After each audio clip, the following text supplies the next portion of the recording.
So the slide that Peter had up there of the three big questions that are supposed to provoke us to what to talk about here, I'm trying to answer the first one of kind of what's going on currently in the management, specifically in the entrepreneurship literature that relates to Austrian economics. And entrepreneurship, I think, is probably the area most congenial to Austrian economics, and it's currently very common to use Austrian economics in entrepreneurship, especially, of course, Kirzner and Hayek.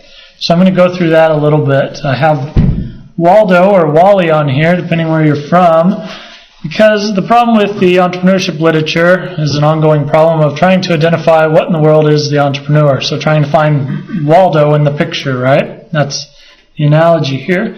So what I've done is I did a systematic review, which is basically a real systematic literature review. So go through an entire process and you stipulate everything that you're going to do, all the searches you're going to make, the search keywords that you're going to use, and try and identify what are the key themes and synthesize the literature.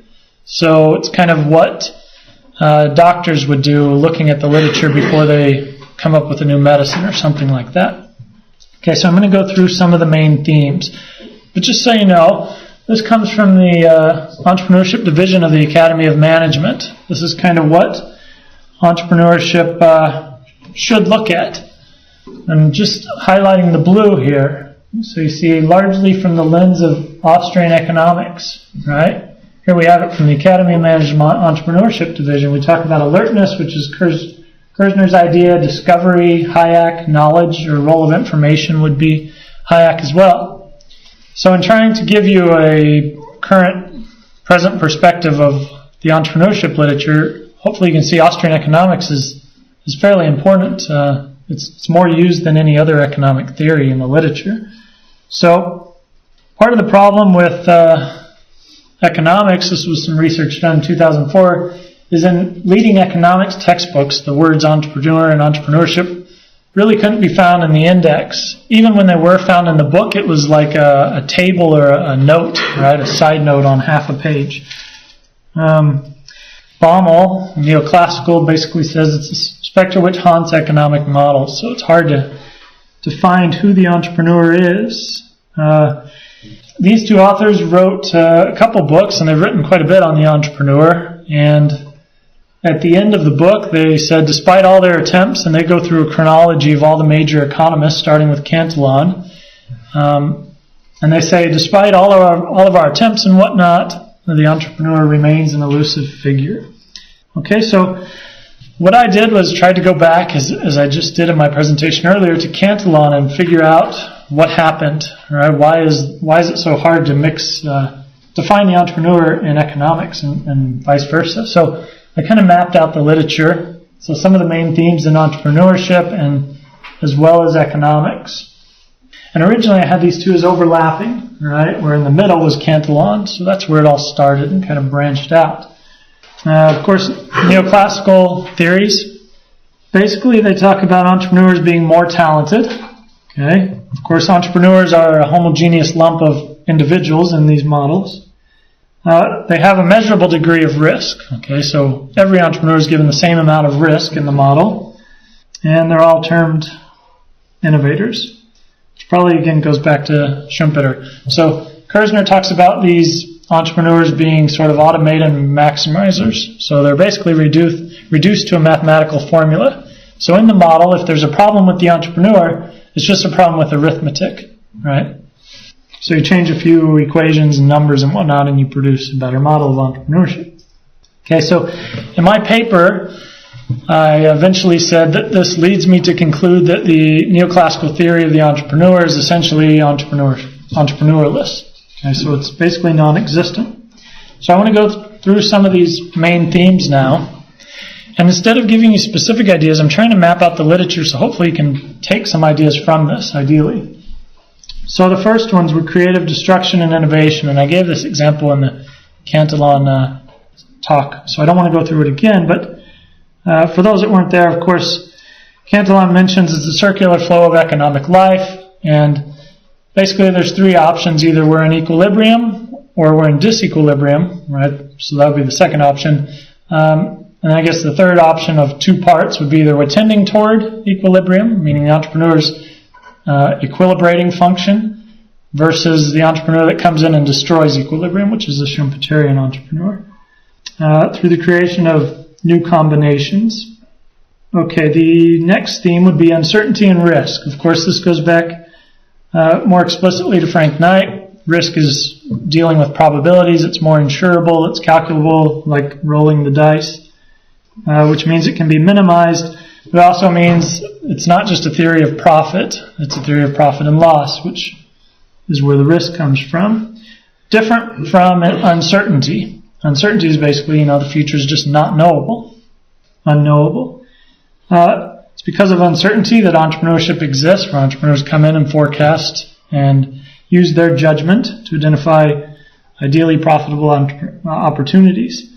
So those that consistently make failures or errors in their judgment of opportunities go out of business. Kerzner says this is different from a systematic search where the entrepreneur is specifically looking. And he uses, and I think this is in Schumpeter's words as well, some sort of boldness or imagination. They have a kind of vision. They see things differently than others do, given the same information.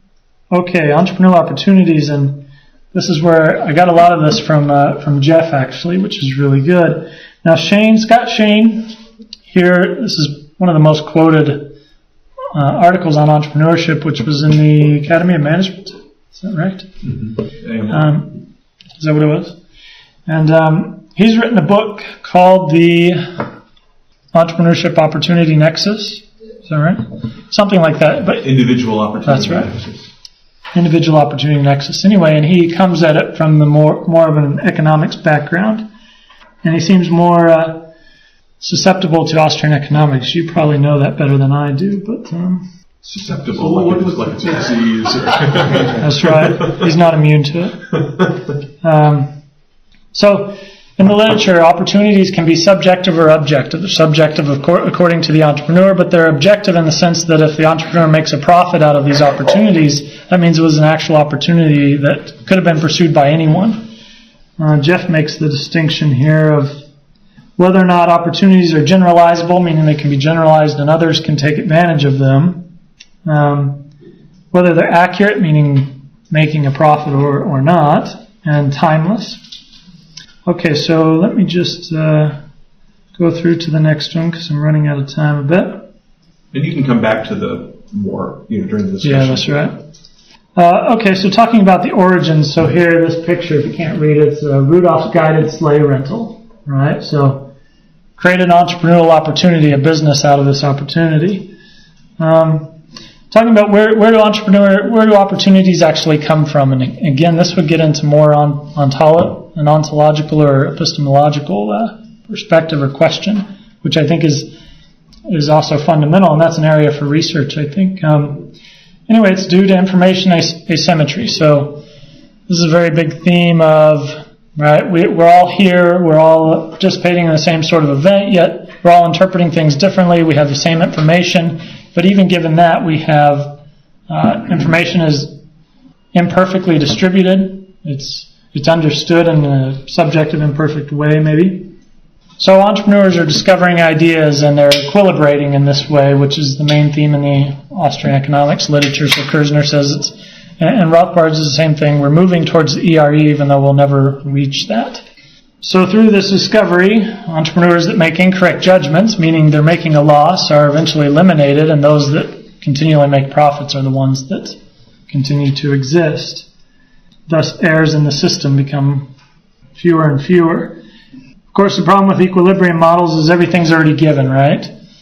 There's no real opportunity, there's no room for arbitrage there. Supply equals demand, price equals cost. This is Hayek's big thing, and just so you know, Kerzner and Hayek are some of the most quoted in the entrepreneurship literature, and it's interesting because some of the discussion here has been on problems that other Austrians have with critiquing Kerzner, right? Not problems with critiquing, but problems with Hayek. The Hayekian Kerznerian framework, which I think is one of the reasons that entrepreneurship research uses that more is it's less, not intimidating, but less, what's the word I'm looking for? They don't have to take on the entire Austrian perspective. They can just use kind of bits and pieces here, and the knowledge problem makes sense. Yep. Alrighty. You can come back to more points when we get into the discussion. Yeah, I think that was it anyway. So, Chris, is your summary view that, as you mentioned, both Hayek and Kerzner are very frequently cited, and in the example of the Academy of Management, the Entrepreneurship Division statement explicitly so, listed as sort of founding fathers, if you like, of the discipline. Right. Is it your view that the mainstream entrepreneurship literature has correctly interpreted them and has sort of run with their ideas and applied them in a direction that maybe Hayek and Kerzner did not themselves do, but would fully approve of? Or at the other extreme, is the literature just sort of paying lip service to some sort of obscure, theorists because it gives some credibility somehow to the enterprise, but haven't really grasped the essence of what those writers were all about? Is it more towards the first or the second?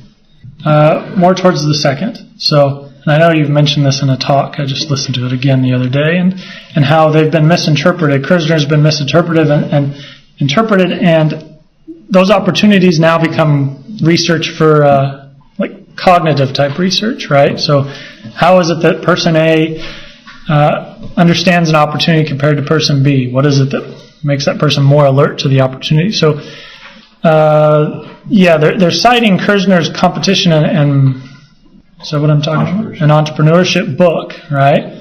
So I doubt even more that people have actually read the entire book. And usually, just as common in any literature, you're just citing the person that cited someone else ad infinitum.